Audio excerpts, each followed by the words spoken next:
Bismillahirrahmanirrahim, and welcome everyone to our first lecture in the Project Management Professional course. This course, as you might already know, consists of 15 lectures spread over 5 weeks, every Sunday, Tuesday, and Thursday from 7 to 10 p.m. And I'm honored to be your instructor in this course. This course will cover all the requirements for taking the PMP exam, and allow me to start with a few advices that will help you, inshallah, take the most out of this course, take the best out of this course. First of all, some instructions actually were basically extended to you in the group, so you have to install Zoom for better experience, for better watching experience. Make sure that you have a good internet connection with good speed. I would recommend also that you use the headphones for better experience. Try to set up your learning environment well. Choose a quiet room where no one will basically try to, disturb you or something. And if you like coffee, bring your coffee with you. If you like tea, bring your tea with you. And try to enjoy these sessions as much as possible. Actually, learning should be all the time associated with enjoying. If you don't enjoy the subject, I doubt that you will learn anything, right? So I'll try my best to make this subject as entertaining and as enjoyable as I can, but you also try from your side, try to make the environment that you're sitting in is enjoyable and there are no disturbances here or there. Another important advice is try please not to miss any lecture. And actually, I have a rule of 3. What I call a rule of 3. Try basically to watch every lecture 3 times. And I would recommend that you attend the first time, of course, this online and live streams. So this is the first time. And then the next day, if you can, try to see or watch the recording again. And probably if you have time during the week, you can also have some time and try to watch the lecture for the 3rd time. You will see there's a huge difference actually between the first time and the 3rd time. If not the 3rd time, at least the 2nd time. You will see that you have missed some points that are very important and that you need actually to grab. You need actually to go deep with those points. So when you listen to the 2nd time to the lecture, you feel that you have that, that good understanding of all the points that we have covered in the session, and this will help you a lot. This will help you preparing after that a lot and answering the questions correctly and so on. So first of all, try not to miss any live session. This is important because it also gives you the opportunity to discuss, to ask if you have a question, to go with the lecture step by step. So this is, I would say, very important to you. And at least a 2nd time where you review what you have learned, what you have heard from the instructor, from me, and focus on it. And I know this takes a little bit of time because, the session is around or is between 2 to 3 hours. But at the end of the day, we all have that time. We can make some time for, reviewing and for listening again to those lectures. And you can make some time while you're commuting, while you are in the car, while you are waiting for someone or waiting at some place for someone. So just try to use that kind of time that is usually wasted actually, or going between the cracks.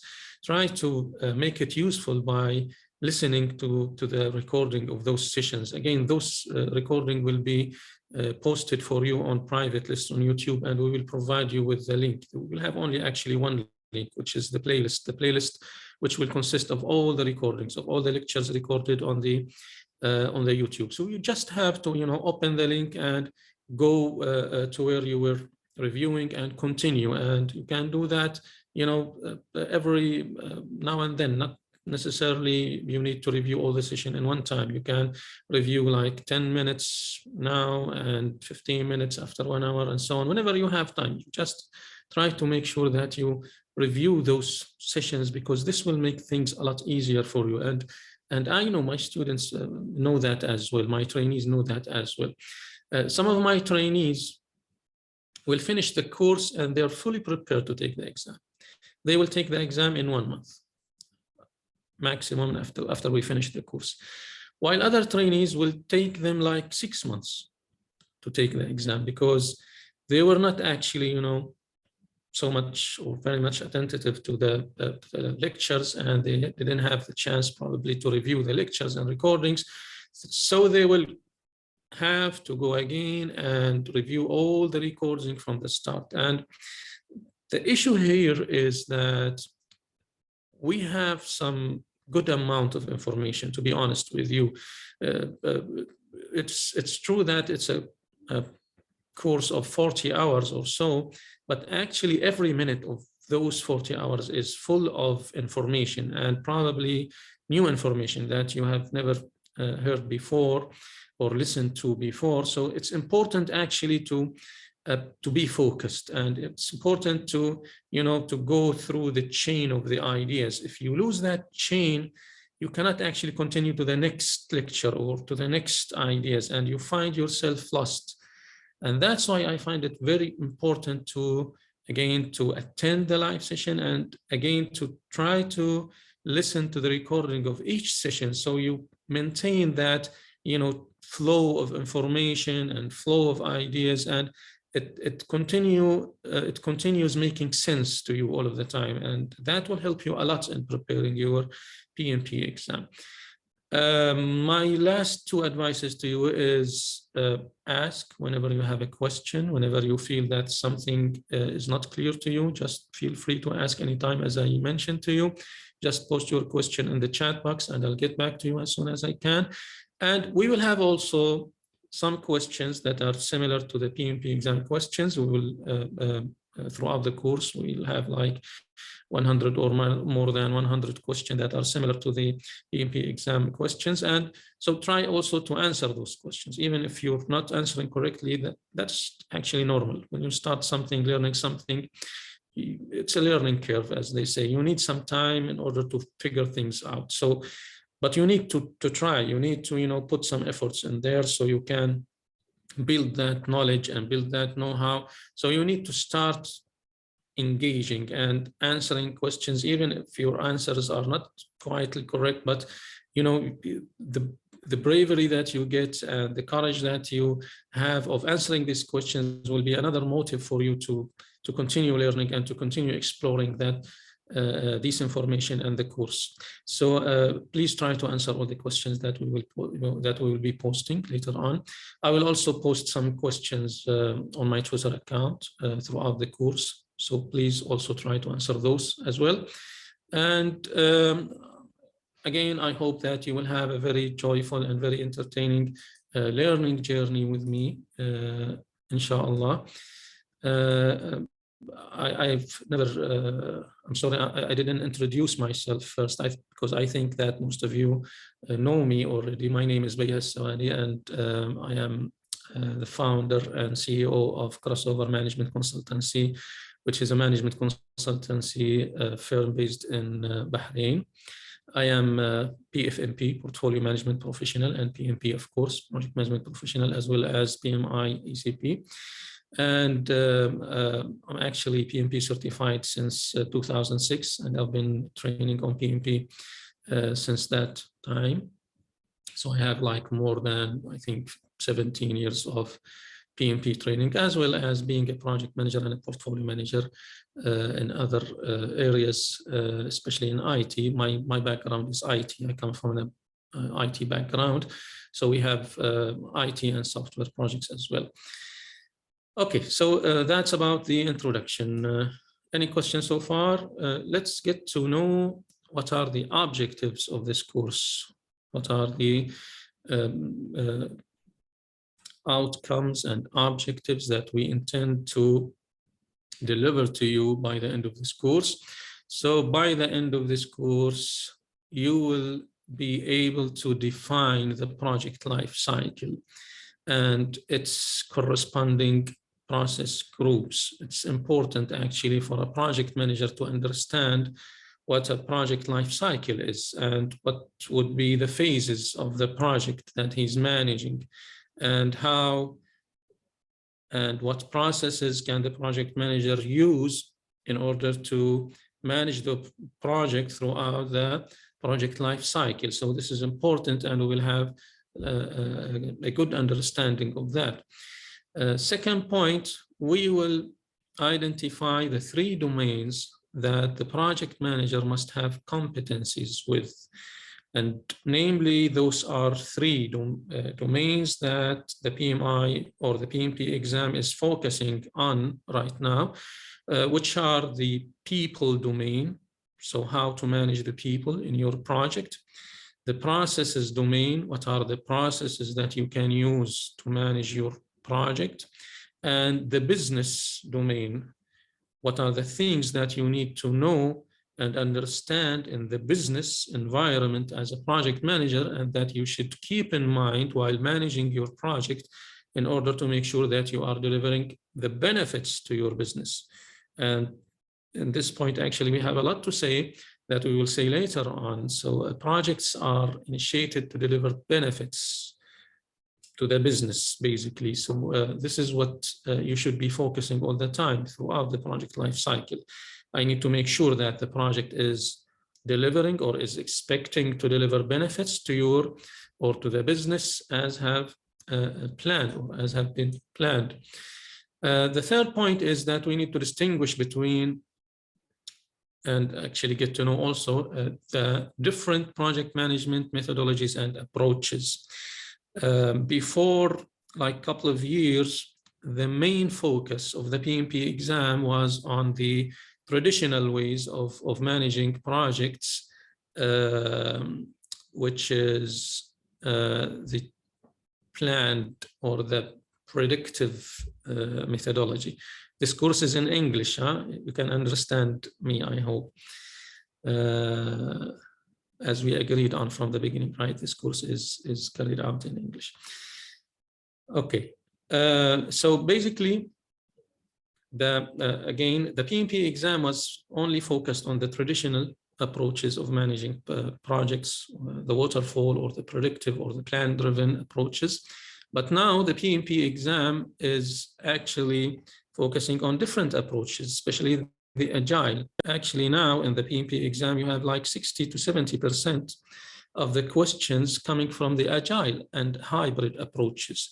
So now it's very important, and it's actually imperative to the professional project managers to know the different approaches and to know how to use them or where or when to use them. It's very important to the professional project manager to tailor the approach or methodology of the project management that he needs to do to his project according to the project size, of course, and complexity and so on. So this is the third point that you need to, or that inshallah will be delivered to you, with this course. The fourth point is, of course, when you know all of that, then we are hoping, of course, that this will help you increase the chances of success for your projects, the projects that you manage. And I think this is the main objective or the ultimate objective of this course, right? All of you aim, or all of you actually hope that by getting this knowledge, you will be able to increase the chances of success of your projects, right?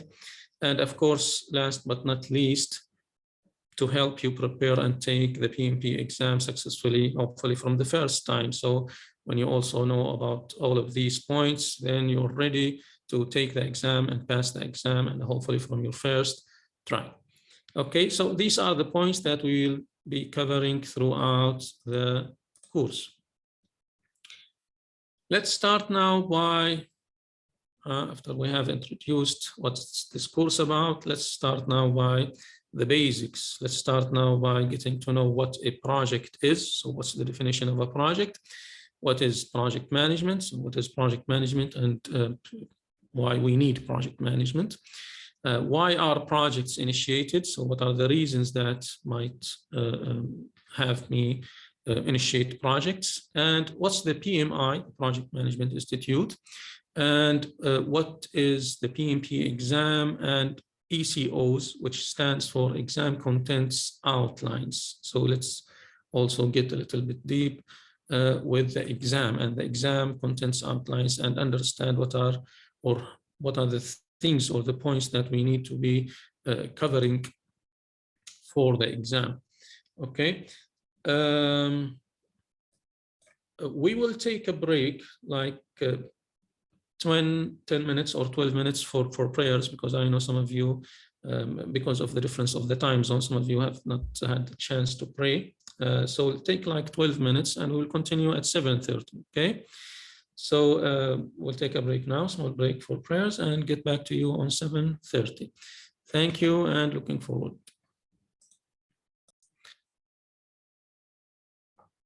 So after we have covered the objectives of the course and the outcomes of the course, let's go ahead and start by getting to know some of the basic concepts of project management.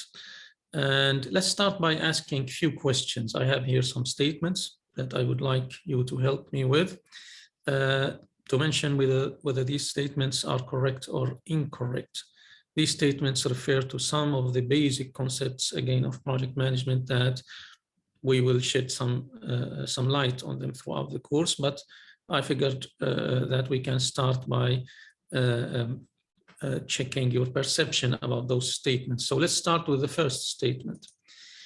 The first statement indicate that to be able to successfully manage his project, a project manager must have the same area of expertise of the project deliverables.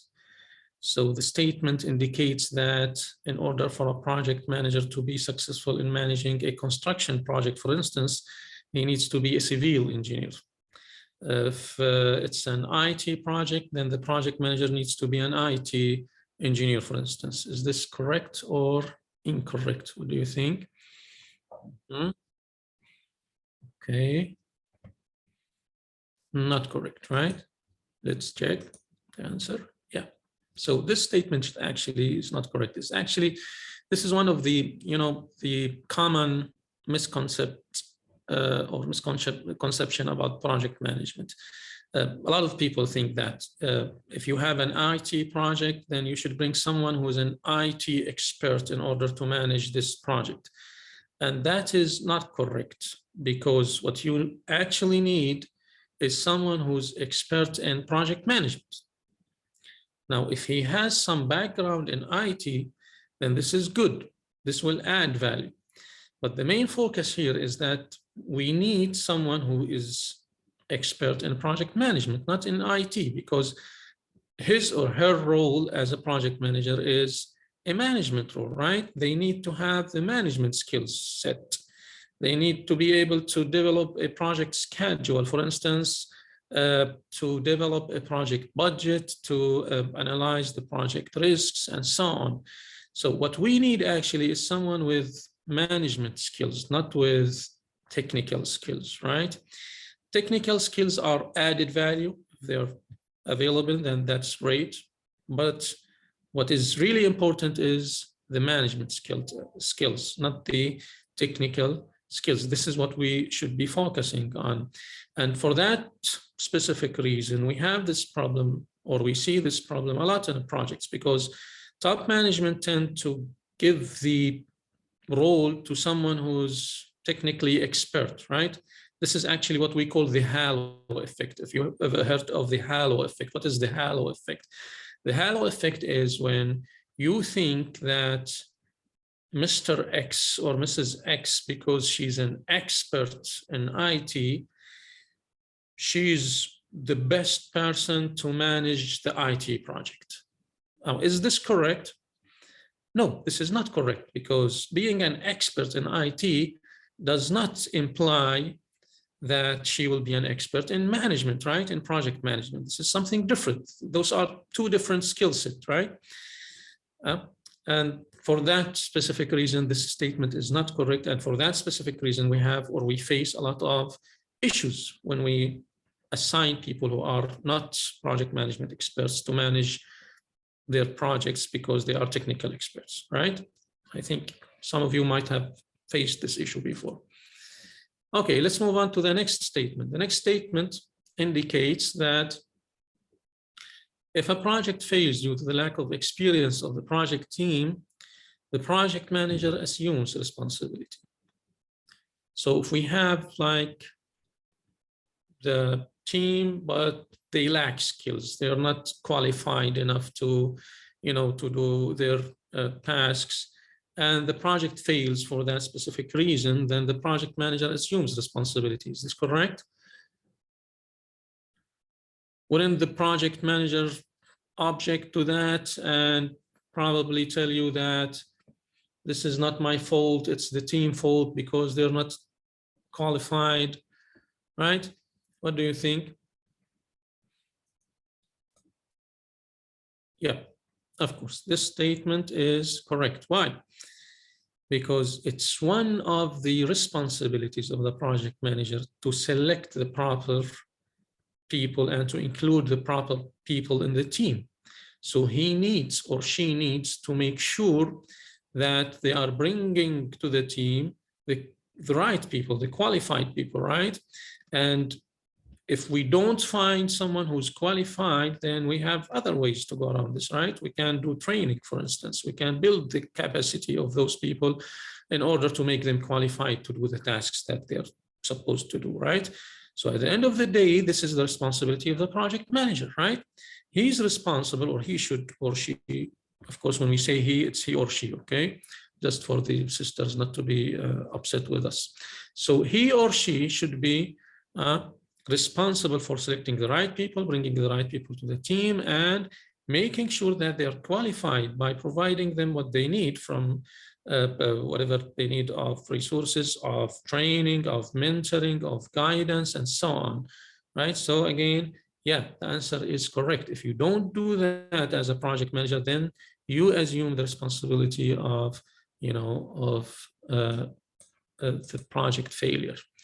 Okay, let's move on to the third statement. The third statement indicates that the main responsibility of a project manager is to manage the project schedule. Is this correct or incorrect?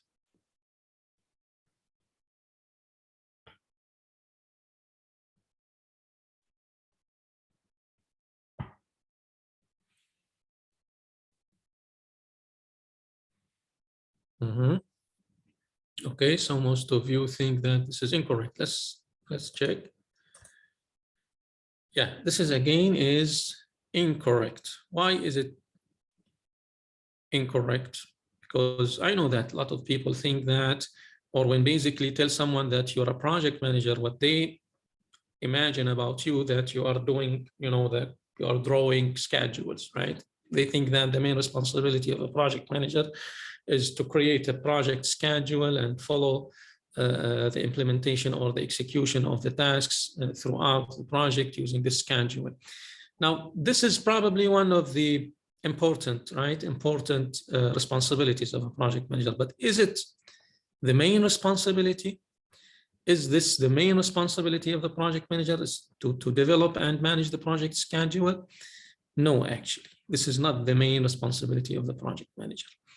The project manager has many important, again, responsibilities, but if we would indicate one and only one main responsibility, then that would be the integration of the different aspects of the projects, the integration of the project schedule with the project cost, with the project quality, with the project risk, with the project procurement, all of these integrated and coordinated in a proper way. This would be the main the one and main important responsibility of any project manager, if we want to indicate only one, okay? But actually, again, there are many important responsibilities as well. Okay, great. Let's move on to the next statement.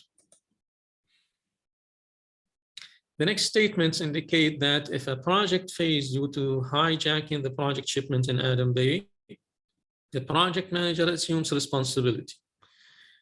Is this correct or false? Okay, so we have like the the equipment that we need for our project. We're importing that equipment, and the equipment goes through Adam Bay, and hijackers overtake the equipment. Is this the project manager responsibility? Do you agree? Let's check. Yes. Why do you agree? Why do you think that this is the project manager's responsibility? He for sure he did not plan that with the hijackers, right? He did not like inform the hijackers that the shipment will be there and they can hijack it, right? Yes, excellent. So the answer is that as a project manager, you are responsible for planning and managing risks in your project, right? So you should have created some indications. You should have identified with your team the risk of this shipment getting hijacked, because this is something that is that could be actually expected, right? Because all of us heard about those, events, what's happening there in Adam Bay. So as a project manager working with your team, you should have actually anticipated, forecasted that kind of event and documented somewhere and put a plan to handle it, right? You should have like kind of response plan for that risk. So when you don't do that and the risk takes place and it affects your project, then you assume responsibility. That is correct. Excellent. So I see that you know a lot about project management. Maybe we don't need to continue with this course. What do you think? Maybe we should stop here. Okay, let's move on to the next statement. A project may continue forever. What do you think? Correct or incorrect?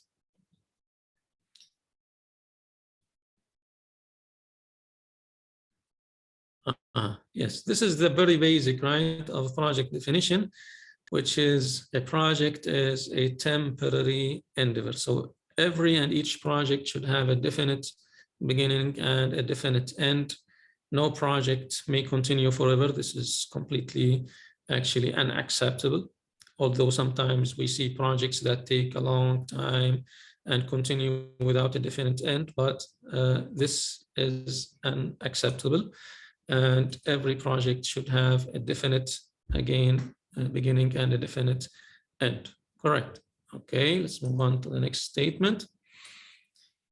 If you are having issues with your project, you should communicate them on timely manner to the proper stakeholders. So if you have like problems with over expenditure or you are way behind schedule, then you should communicate that to the proper stakeholders. Or shouldn't you? Maybe you should try to fix things before communicating them to the proper stakeholders. What do you think? Do you agree that it is important that we communicate the bad news to the proper stakeholders, or should we delay the bad news a little bit until we fix things?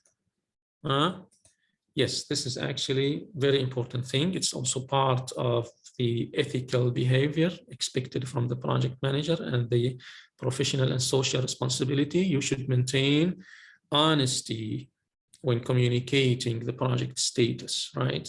So if you have any issues, if you are facing any issues, then you should communicate those issues, of course, along with the, with the solutions, with the recommendations, with what we're trying to do to fix those issues, right?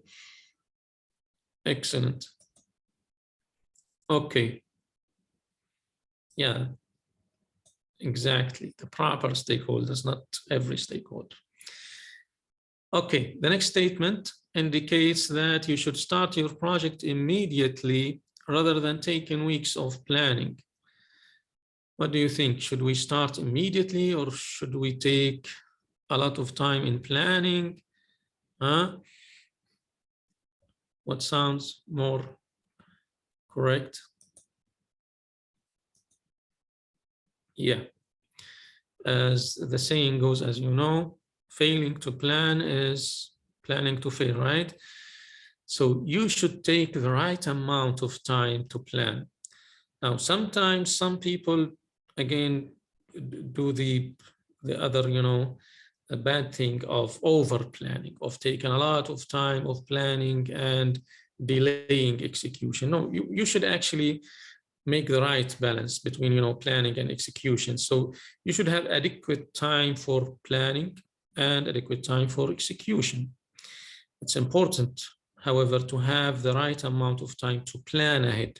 You cannot start execution if you don't have a proper plan, even in Agile, because some people think that in Agile methodologies, we don't plan, or planning is done in a very quick or, rough way, or quick and dirty way, which is not correct. We do planning at several levels in Agile, and we do a lot of planning. Actually, we do planning in Agile more than we do in traditional approaches, as we will be explaining later on. So planning is very important. You cannot start execution without planning. This is for sure. Okay, the last statement. Projects are made to bring profits to the organization. Agree, correct, or incorrect?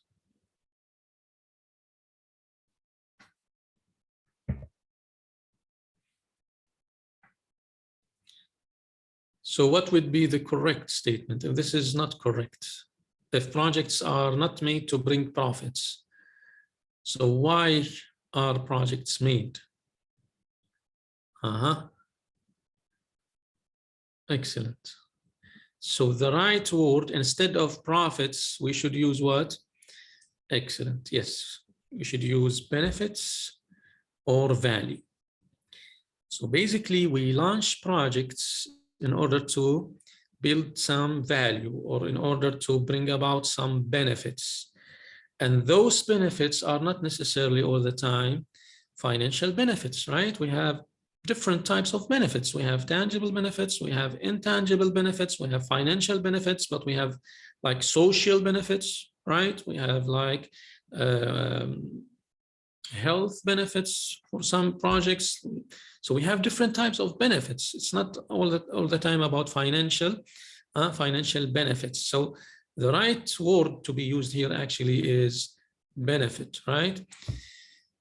Yes, profit is financial benefit, is purely financial benefit. But again, some projects, take the projects that are carried by the public sector, for instance, by the government sector. The government, when the government launched their projects, they don't basically think of financial benefits or think about profits, right?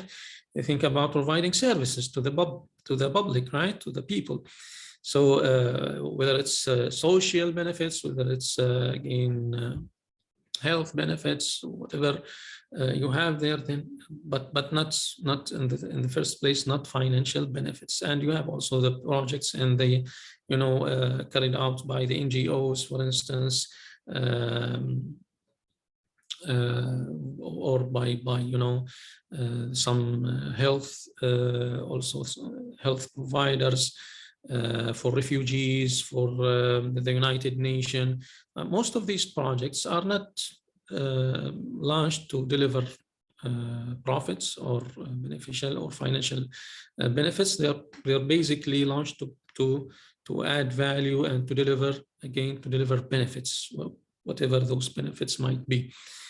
Okay, great. So excellent. So again, those were like some of the basic concepts that we should know about as we start our journey in learning project management.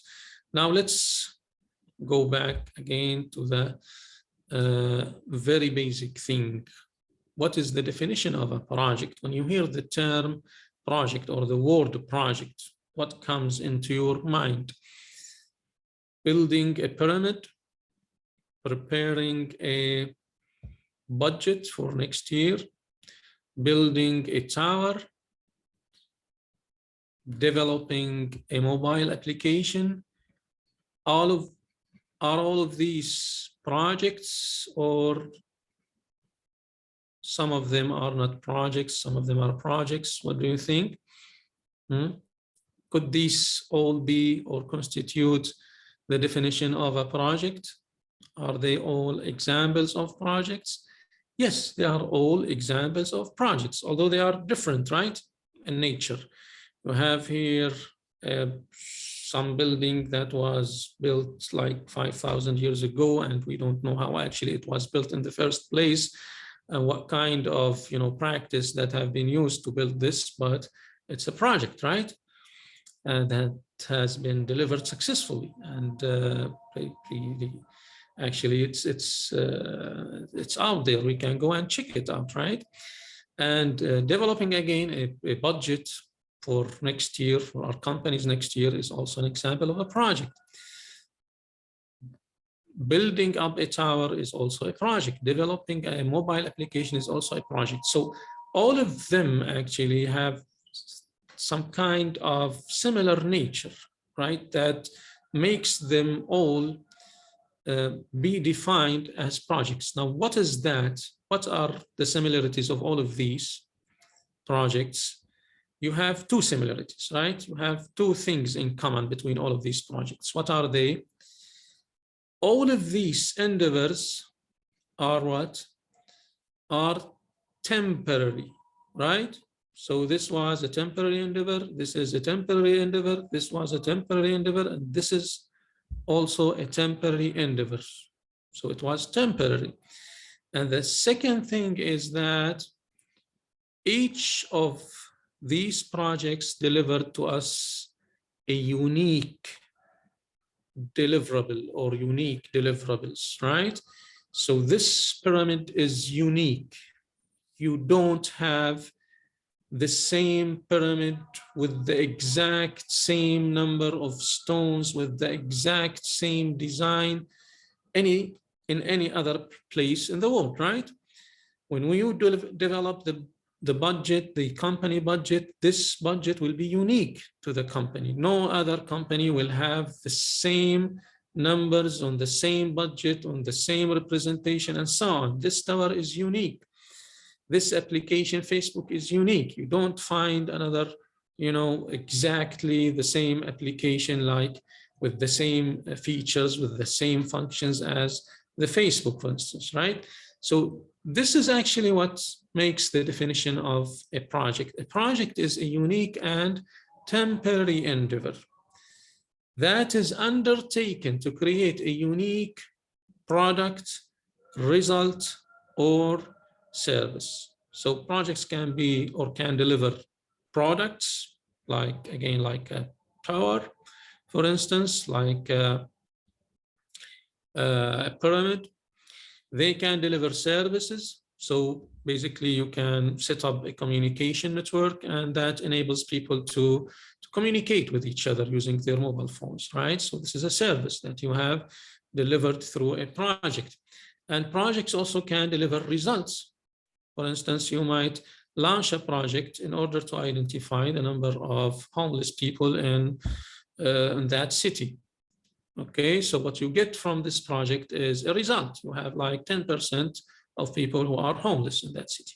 Okay, so this is what projects usually deliver: products, services, results, or combination of those, right? Again, whatever it is, whatever the deliverable is, whether it's a product or a service or a result, any project should bring about what? Should bring about benefit. By the way, I forgot to tell you something. What is the relationship between benefit and value? Because some of you said the project should bring about value, and some of you said it should bring benefit. So what's the difference between benefit and value, or what's the relationship between benefit and value? this is a very important equation that you should know about. What is the relationship between benefit and value? Basically, the value is or equals the benefit minus what? Can anyone tell me what? Minus what? Excellent, yes, minus the cost. So basically, the more or the higher benefit that you have, the higher value that you have. The less cost that you have, the higher the value that you have, right? So it's the difference between the benefit minus the cost. This is the value that you get of your project, okay? This should be kept in your mind. So for that reason, we use those terms exchangeably, like value and benefits, because we assume that the cost is something that is fixed, that you need to pay at the end of the day. So whatever the benefits are higher, the value will be higher as well, okay? And again, the benefits that we seek, that we try to achieve can be tangible or intangible, as we mentioned earlier, okay? No, this is not profit again, because again, the benefit is not financial term. The benefit can be financial benefit, and can be not financial benefit, again, like social benefit, okay? Because the cost, again, is not all the time financial cost, right? At the end of the day, everything can be translated into figures, you can measure them, but not necessarily in financial terms. For instance, the benefit is to feed 1,000 persons. And if we don't do that, the cost that we will have is that we will have 200, for instance, 200 hungry persons. Okay, this is the cost of not doing the project. Okay, so do the deduction, you will have like the value. Okay. In order to there's a saying, there's an important actually rule in management, which implies that you cannot manage what you cannot measure. If you want to manage something, you need to measure it. So you measure it some way or another, but not necessarily with financial terms, right? Whether it's benefit or cost, they are not only expressed in financial terms, they can be expressed in different terms. They can be measured in different terms. Okay? Hope this helps.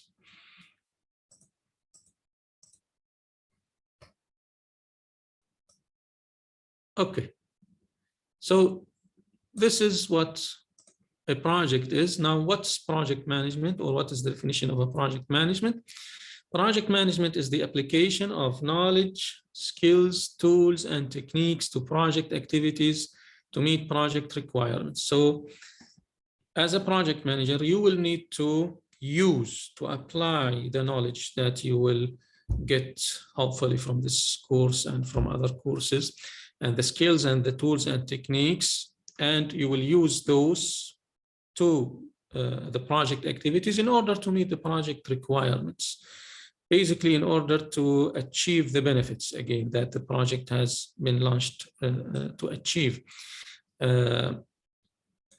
or the outcomes also, we say. Okay, so the more experience that you have, the more skilled a project manager you are, the more you know about what knowledge and what skills should I be applying to the project to deliver the best results. Okay, and this is what we call tailoring, because, for instance, in this course you will learn a lot of tools, of techniques. You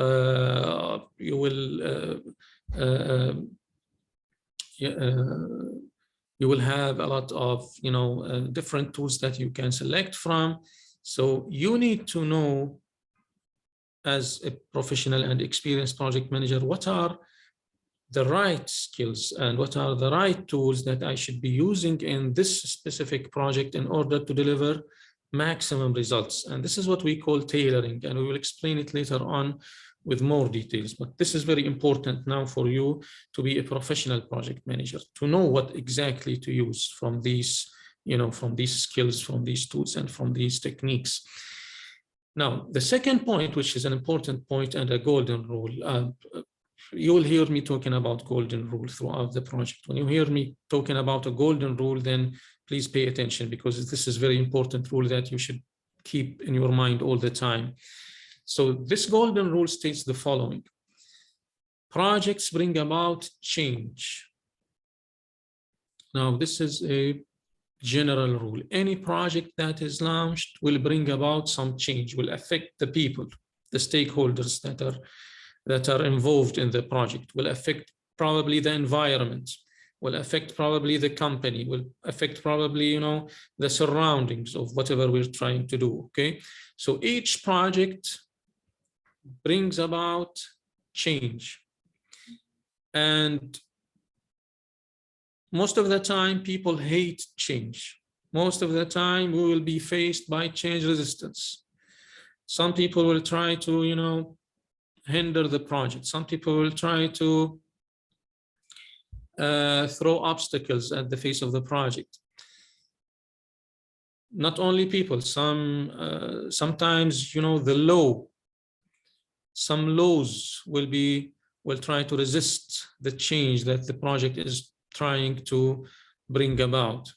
So change resistance is one of the common problems projects face, and we need to make sure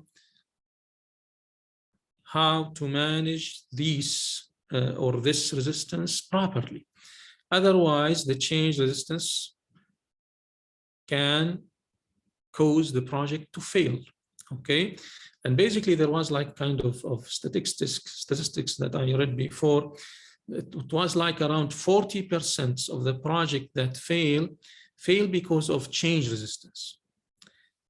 So project management is recognized as the most efficient way of managing change. If you want to manage the change properly and prevent change resistance from affecting your project negatively and causing your project to fail, you need to be an expert of managing the project. You should introduce yourself as an expert of managing the project and managing stakeholders and their expectations and managing risks and managing plans, and thinking all of the time of delivering benefits and thinking all the time of delivering values and communicating the benefits and communicating the values to the stakeholders. This way you can overcome change resistance. But if you don't do that in a professional way, if you don't care about proper communication, about proper planning, about proper managing, then the change resistance will increase a lot and might, at the end of the day, cause your project to fail, okay? So it's very important to make sure that you are managing the change correctly by using the proper project management practice, okay? Is this clear? Is this point clear to you? Agree? Okay. Now, what's the reason behind project initiation? Why would we, in the first place, initiate projects? Now, we've just actually mentioned the answer, because we want to make some change. This is the short answer. The reason behind launching any project is to change something that we don't like, right? To change something that is negative and replace it by something that is positive, right? Now, these are an examples. If you are not fulfilling some regulatory or legal or social requirement, you might want to launch a project that, the aim of which is to meet those requirements. And by meeting those requirements, you protect your company or you protect your business from legal, effects, or from, penalties or something like that. So we might launch a project to meet some legal or social requirements. We might launch the project to satisfy some stakeholders' needs. This is a very simple example of someone who comes to you and asks you to develop an application for them. So basically, the objective here is to satisfy this customer needs or request by building an application for them, right? We might initiate a project to create, improve, or fix a product or a service that we have or a process that we have. So if we have a product that has, some deficiencies and we need to fix those deficiencies, then we might launch a project to enhance the quality of the product, right? Or enhance the product of our, the quality of our services. If we are like an insurance company, for instance, and our customers complain all the time about our services, then we might think of launching a project to fix the quality of our services, right? And again, the general word is that we aim to implement a change. And this is the main reason why we initiate projects, because we want to bring a change, a positive change in the product, a positive change in the process, a positive change in the service, whatever it is, okay? This is the main reason of launching a project. Now, that was the introduction and the basic concepts of project and project management. Let's get to know more about the PMI, the Project Management Institute, and the PMP exam. The Project Management Institute is probably one of the most or the oldest institutes that is focusing on advancing the project management practice and the project management career since 1969. It was established in 1969. And since that time, they were actually developing the project management or helping to develop the project management practice globally, not only in the United States, where they were established. And now, to this date, we have now more than 1 million PMP credential holders worldwide.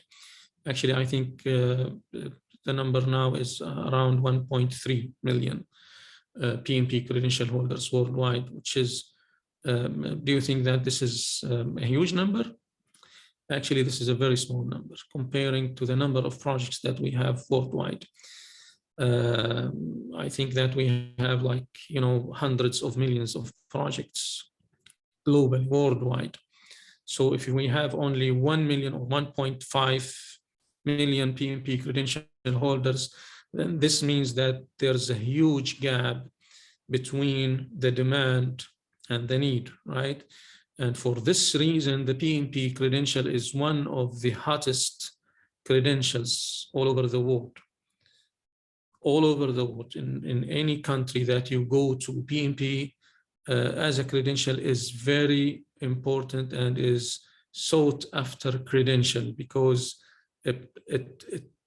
there's a big demand all the time for project managers. And you can try, open up any recruitment website, whether it's local or global, like Indeed.com or Monster.com or Byte.com. Just open up any recruitment website and try looking for the position project manager. You will get thousands of results. So this is a very important role, a very sought after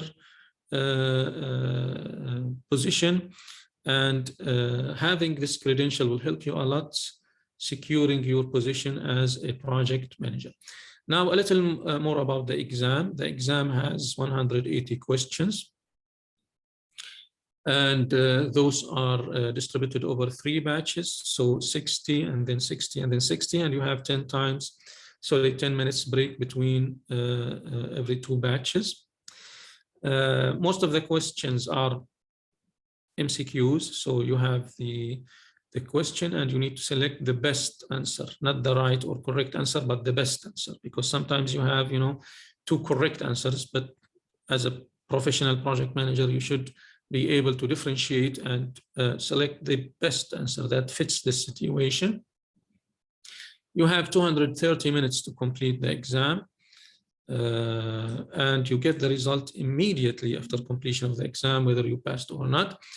50% of the questions that come in the exam are based on predictive or traditional approaches, the waterfall, as I mentioned before, and the other 50% are based on agile and hybrid approaches. Actually, the feedback that we're getting from our trainees taking the exam is that more than 50, probably 60 or 70% of the questions now in the PMP exam are based on agile approaches. And that's why I was telling you, yeah, it's very important that you focus on the new agile methods of delivering or of managing projects.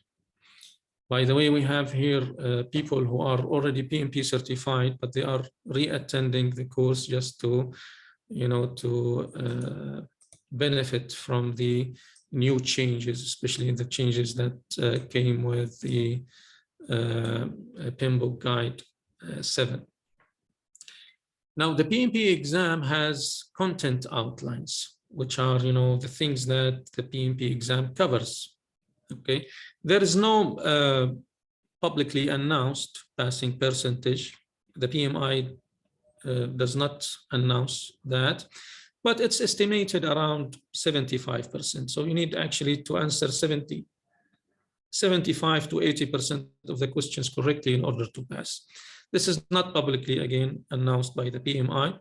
The PMI or the report, the exam report, will only tell you whether you pass or you fail, and in which domains. Now the domains here are the domains. We will explain the domains. The domains that the exam covers are 3 domains again. 40% of the questions will cover the domain people. So how to manage people, again, people and stakeholder, including the team, of course. 50% of the questions will cover the process aspect of the project management.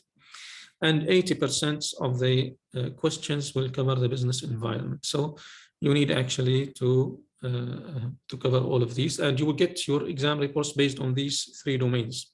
So whether you are whether you got the target or the above target score, for instance, or below target score, but no exact score. Again, you have a full explanation of the exam contents outlines, and you can find it in the training materials that we have provided you with. I will open them for you.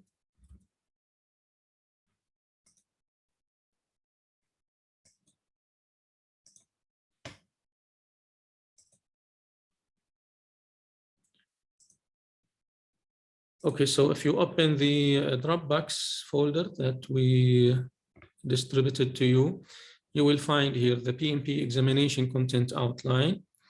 You can open it.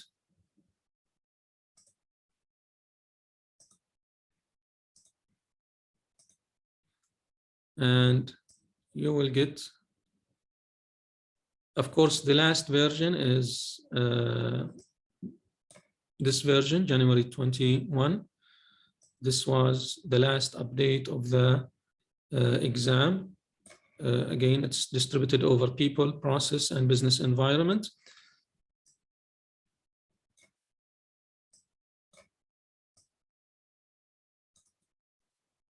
This is the percentage of questions, as we mentioned earlier. And it consists of the task, the enablers. So, for instance, you have the task manage conflict. So as a professional project manager, you should be able to manage conflicts. Now, what are the enablers? What are the things that help you manage the conflicts? Those are the enablers, for instance, that you might get a question on. Interpret the source and stage of the conflict, analyze the context for the conflict, evaluate, recommend, reconcile the appropriate conflict resolution solution, right? So here you go. You have like every task with the enablers. And this is where the questions come from. You should be confident that you understand well all of these tasks with all of their enablers. By doing this, you make sure that you will pass the exam. So this is a very important document. And this is actually the reference that we built the course on. I even reorganized the whole course in order to make sure that the course covers all of these tasks and their enablers. Okay, so this is the document, because some people ask and re-ask again and ask me again and re-ask me again whether the exam is based on the 7th version of the PMBOK guide or the 6th version of the PMBOK guide. Now, the answer is that it's not based on 7th, it's not based on the 6th, it's based on the exam content outlines. The exam is based on the exam content outlines. And some of these are clarified on the 6th version, and some of these are clarified on the 7th version. So basically what we did is that we created this course that takes whatever is needed from the 6th and 7th version and covers all the required exam content outlines for you to pass the exam, and at the same time for you also to know how to manage a project properly. Okay, is that fair enough?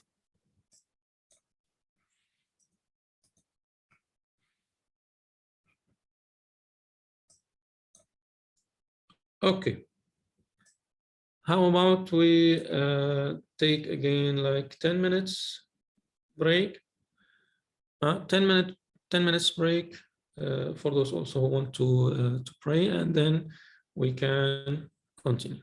Okay, great. Okay, see you in 10 minutes. Okay, so let's move on now to the next chapter, where we explain a little bit more about the project management body of knowledge, the PMBOK guide, which is basically developed again by the PMI, the Project Management Institute, and which constitutes the basis of this course. Of course, the PMI has developed the project management body of knowledge since I think the first version was developed in the 90s. And then every now and then, the PMI continues to develop the project management body of knowledge. So in this chapter, we will shed some light on the project management body of knowledge. What is it? What's the purpose of it? What are the contents of the project management body of knowledge guide? And what are the components that the project or the PMBOK focuses on? So let's start by the first point. What is the PMBOK guide and what's the purpose of the PMBOK guide? The PMBOK guide actually consists of two parts. One part is the PMI project management standard. And by standard, we mean the best practices. So this is the PMI best practices of managing a project. And it's documented in a standard, and it's even registered in the American National Standard Organization. So it's an official standard. And it's, of course, formulated as a standard for that purpose.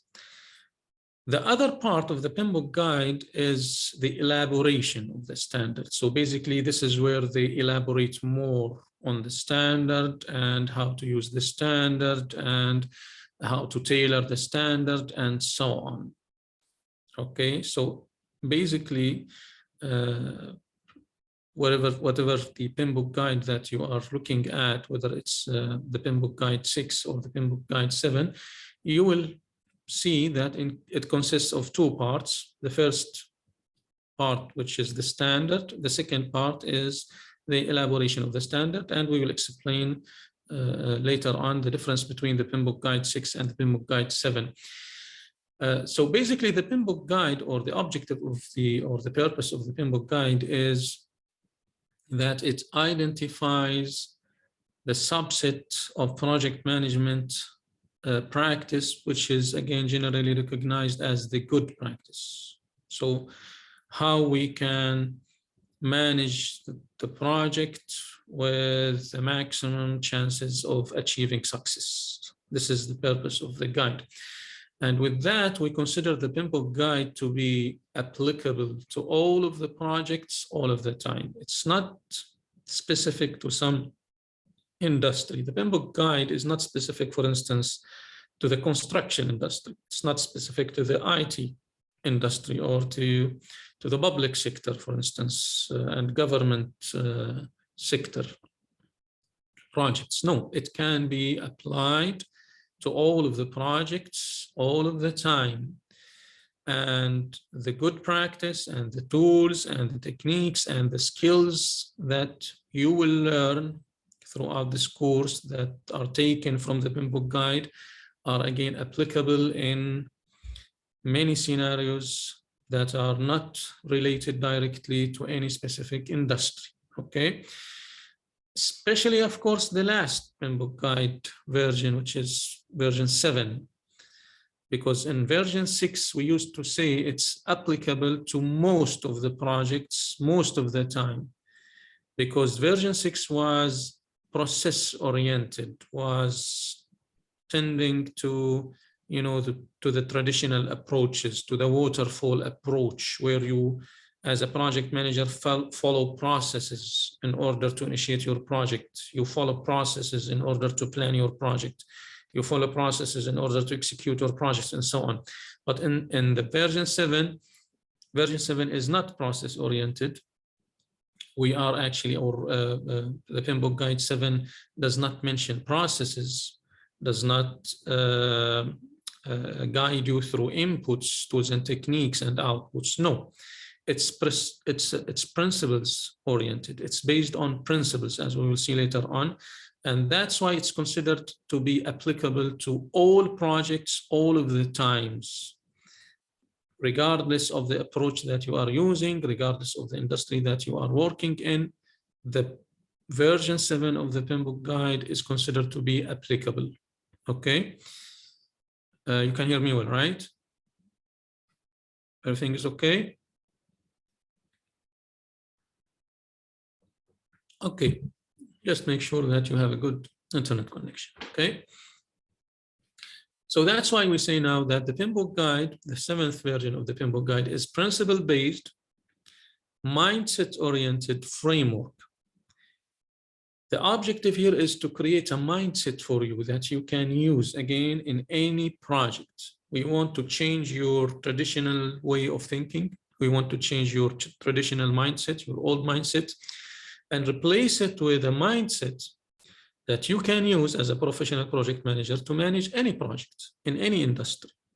This is the idea of version 7. So basically version 7 does not actually replace the version 6. It complements, it actually extends the version 6 to new horizons, to where you only need to base your practice on principles, on mindset of how to manage things, on tools that you can tailor to use in your project, regardless of what your project is or where your project is. Okay, so that's actually what we what makes the big difference between the version 6 and the version 7 of the PMBOK guide. The version 6, some of you might know this, the version 6 of the PMBOK guide was based on the following. Again, the standard, the first part, which is the standard of the project management. And then the second part, again, which I said, which elaborates the standard. And the second part in the 6th edition was structured on 10 knowledge areas, which were considered and still considered actually to be the necessary knowledge areas for any project manager to know about, to be able to manage, which are the project scope management. So as a project manager, you need to manage, of course, the scope of your project. You need to also manage the schedule of your project. So you need to know how to develop a schedule, a project schedule, and how to track your schedule and manage your schedule throughout the project. The cost management, so you need to estimate the cost of your project and develop the budget and track the budget and cost and expenditures, so on. Quality management, so you need to manage the quality by setting the right quality metrics and tracking them throughout the project and performing quality assurance and quality control throughout the project life cycle, and so on. You need also to manage resources in the project, of course, whether they are human resources or physical resources. You need to manage communications throughout the project. You need to manage risks in your project. You need to manage procurement and contractors in your project. And you need to manage stakeholders in your project. So these are 9 knowledge areas, we call them. And the 10th, which basically I told you about earlier, which is the integration management, how to integrate all of these aspects and to make sure that there are no conflicts between the schedule and the cost and the quality metrics that you have set and the procurement procedures that you are following, and so on. And this is the main role, as I mentioned earlier. This is your basically main role as a project manager, is to integrate all of these aspects into a consolidated, well-built plan that you put together and that the team will follow in order to achieve success in your project. Okay, so this is how the version 6 of the project management body of knowledge was structured, and it's still valid, because as a project manager you still need to know about these 10 knowledge areas, and you should be able to manage all of these aspects of your project. Okay, whether you're managing your project in a traditional way or whether you're managing your project in an agile way, it doesn't actually matter. You still need to manage all of these aspects of your project. This is how the version 6 was structured. By the way, just as a hint here, I think most of you know this hint, but historically, we all of the time refer to what we call the golden or the ion triangle of a project management, which represents the core constraints of any project. So any project has core constraints. Any project is surrounded by core constraints, and those are basically 4 things. What are they? Any project is constrained by definition. How did we define the project? It's a temporary endeavor, right? So any project is constrained by time, right? By schedule. It cannot continue forever, as we mentioned earlier. So you have a schedule. Every project is constrained by a schedule. It's also constrained by a scope, a certain work that we need to deliver. It's also constrained by a cost that we cannot exceed, right? And every project is also constrained by some quality, again, quality metrics that we need to achieve. And without achieving those metrics, the project would be considered a failure. Right? Now, why we use the triangular shape to represent those constraints? Because those constraints are a lot interdependent on each other, right? So for instance, if you or if the customer asks you to increase the scope of your project, then this will definitely cause the schedule to increase and cause the cost to increase. And I will need probably also to update the quality metrics, right? So there's a big deal of interdependency between those constraints, and that's why we represent them on a triangular shape, okay? And we call them the core constraints because regardless how small or how simple your project is, or how big and how complicated your project is, it will still all the time be constrained by at least those 4 constraints. That's why we call them the core constraints of any project. Okay, so again, this is how the version 6 of the PMBOK guide was structured and organized. Now, the 7th version of the PMBOK guide is again a little bit different because it's principle based. It's based on principles rather than knowledge and knowledge areas. No, what they're trying here to do is to create the mindset again that you can use in any project. And the mindset is based on principles that you should know about as a project manager or as a professional project manager. And those principles are the following. We will explain them later on. Stewardship, how to act as a steward for your project. Team, which is considered the most important asset of any project. Stakeholders, any person or entity that impacts or can be impacted by the project, then they are considered stakeholders. Value, which, as we mentioned earlier, is the most important thing. We launch projects to create value. System thinking, so we think all the time about the project as a system, and we think how to maximize the efficiency of the system. Leadership, which is very important for you now as a project manager, to be or to act as a leader rather than a manager. Tailoring, how to tailor again the practice in order to fit your project need. Quality, which is very important again to achieve the quality metrics in your project. Complexity, because now most of the time projects have a lot of complexity, inherent complexity that we need to work with. Risk, also you need to manage risks, of course.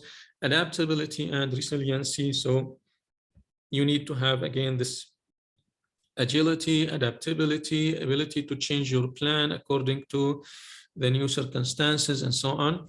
And change, how to manage change throughout the project life cycle. So these are the principles, 12 principles that you need to build your mindset on.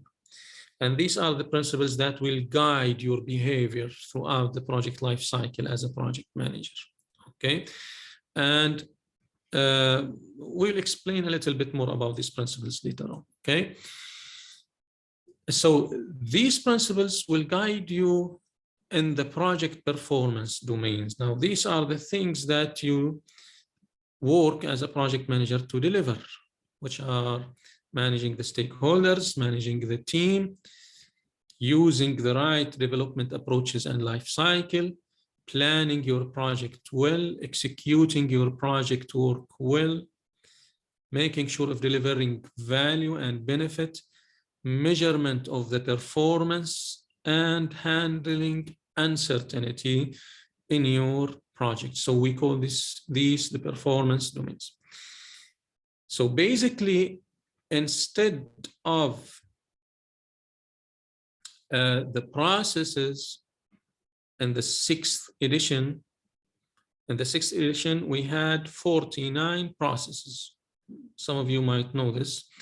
In the 6th edition, of the PMBOK guide, we explained, or the course actually was focused on explaining 49 processes. Now, instead of processes in the 7th edition, the course is focused on 12 principles. These are the principles. And instead of the knowledge areas that we've just explained, we have now performance domains, the 8 performance domains. Okay, which are these performance domains, and that we actually try to look at the outcomes of those domains, not only outputs, but the outcomes, the ultimate result of managing stakeholders and teams and approaches and so on. The other thing about the 7th edition is that they added an extra section for elaborating more on tailoring, how you as a professional project manager should tailor the approach that you use to manage the project, tailor the techniques, tailor the tools that you use in order to come up with the best mix that you can use to manage your project. Okay, And they also added another section about the models, the methods that you can use to in managing your project, methods that you can use in managing your project, and artifacts, documents that you can use as well to manage your project. Okay, so this is how the 7th edition is structured. It's structured again on 2 parts: the standard which consists of principles, and the other part which is the guide itself, which is structured on the performance domains and the tailoring, models, methods, and artifacts. Okay. And by this, they made this transition. By doing this, they made the transition from the 6th edition to the 7th edition. The 6th edition again was respective, not descriptive, was focusing on how to do the project management, how to launch the project, how to plan for the schedule, how to plan for the scope, not what or why. What should I be doing? What plan should I be using? What tools should I be using? What approach should I be using? Now this is the focus of the 7th edition. Again, the 7th edition is trying to create a mindset for you, and this mindset will make you free of any approach. You can create or come up with the approach that you think best fits your project. We want you to go beyond any, box or traditional way of managing. No, you should be able to create the best approach that fits your project.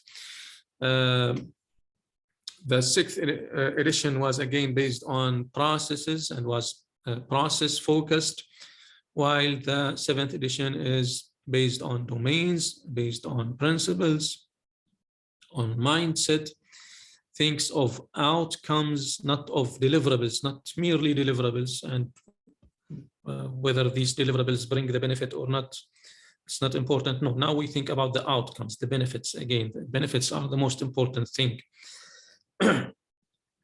Of course, both versions take into consideration the internal and external factors. The 6th edition, again, was designed to manage most of the projects, most of the time, whilst the 7th edition is designed to manage any project, to give you the mindset, the proper mindset to make you able to manage any project, basically. While also the 6th edition was targeting the project managers only, the 7th edition is not only targeting the project managers, but other stakeholders as well. The team members, for instance, the product owner, the project sponsor, the team lead. So everyone involved in the project can benefit actually from the 7th edition. The product owner, the team leaders in the projects, because it gives them that, again, that mindset, that framework that help them think together and create the best approach together. The 6th edition, again, was like an incremental revision over the previous editions of the PMBOK guide, while the 7th edition is completely new, is not an incremental, is not an update for the 6th edition. It's a completely new way of thinking, again, and of delivering the mindset that the project manager should be using. Tailoring was referenced in 6th edition. We used to indicate, we used to explain that tailoring is important, but now in the 7th edition, it's provided in a separate section, as we mentioned, and it's considered very important to be taken into consideration when you want to manage any project. Okay, so this is the transition that has been made between the 6th edition and the 7th edition. So again, to sum things up, now in the 7th edition, you have 12 principles that are used to create the mindset for you as a project manager to be able to manage any project anytime. And these principles are as we mentioned earlier, for instance, the stewardship principle, which is you need to be a diligent, respectful, and caring steward for your project and for your project team. You act as a steward, you act as a host for your project and your project team. You might have heard of the term servant leader, right? So as a project manager, you're not micromanaging your project, for instance. You don't interfere in every small step of your project. You basically act as a steward, you act as a host, you help people, you remove any obstacles, you support your team, you empower your team to make their own decisions. Okay, this is what's meant by stewardship principle. Okay, the team, for instance, so you create a collaborative team environment. You make sure to create the proper environment where the team can collaborate and can deliver results. Stakeholders, you effectively engage with stakeholders throughout the project life cycle. The value principle, you all the time focus on delivering value, as we mentioned, not only deliverables. System thinking, you recognize that your project is a system that consists of different components, and you look for ways to maximize the efficiency of the system. Leadership, you demonstrate leadership behavior. You act as a leader, not only a manager. Now, all of these points, we will be covering them throughout the project, okay? I'm just like shedding some light on them, okay? But throughout our course, we will explain all of these principles when we talk about how to manage your project, for instance, how to plan or how to execute. All of these principles will be fully explained, okay, and how to act on their light, okay? The tailoring based on the context, the quality, you need to build the quality into processes and deliverables. Quality is not afterthought. Quality is designed right from the beginning, is thought and taken into consideration right from the beginning in the project. You navigate complexity, you explore complexity and ambiguity that your project might have. You optimize your risk responses for any anticipated risks. You embrace adaptability and resiliency. So you have the kind of flexibility and adaptability to update your project plan on continuous basis and improve your project plan on continuous basis. And change, you enable change to achieve the envisioned future state. So you manage changes in a positive way, and you focus all the time on making changes that will deliver more value and added value to your project. So these are, again, the 12 principles. And these 12 principles will guide your behavior in managing the project performance domains, in managing the stakeholders, the team, the approaches, the planning of the project work, the delivery, the measurement, the uncertainty. Okay, this is the summary of the changes and the transition that took place between the PMBOK Guide 6 and the PMBOK Guide 7. Okay, here again you have a summary of all of that. So this is the 6th edition, Project Management Body of Knowledge, Introduction, Knowledge Areas, the 10 knowledge areas that we have mentioned, and the standard, this second part, which is the standard of the project management, which focuses on actually 5 processes groups. The previous standard in the 6th edition focused on 5 process groups. Initiating process group, what are the processes that you use to initiate your project? What are the processes that you use to plan your project, processes that you use to execute your project, monitor and control your project, and close your project, right? The 7th edition, they started with the standard. Here the standard was the second part, but in the 7th edition, it was said to be the first part. The standard again focuses on the principles, the 12 principles that we have just mentioned, and on considering the project as a system for delivering value. And the guide, which is the second part, which consists of the 8 performance domains, along with a separate section for tailoring and separate section for models, methods, and artifacts. Of course, you have appendixes, glossary and index. Now the PMI as well has added on their website, on their platform, they added what they call the PMI Standards Plus Digital Content Platform, which is a platform that you can access if you have membership, for instance, or have the access rights. You can access this platform, and this platform is a reference for all the models and methods and artifacts that you can use as a project manager.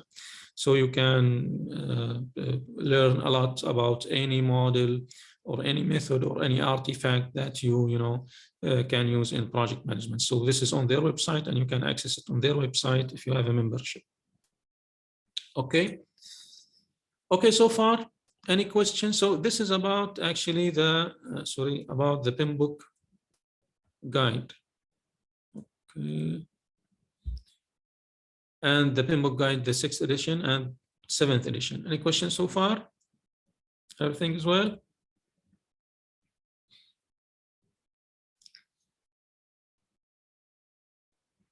Okay, if there are any questions, there is no question at all, then the last point to mention is that, again, what we will do in this course is that we will cover whatever needed for, the real life and for the exam.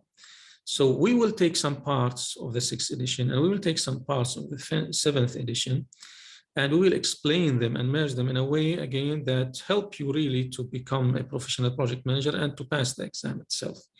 So, for instance, we will explain the project life cycle in details, the phases, the phase gates, the processes, although the 7th edition does not have processes, but we will, shed some light on the project management processes on the 6th edition, because it will help you as a project manager understand how to, how to plan for your project, how to execute your project, and so on.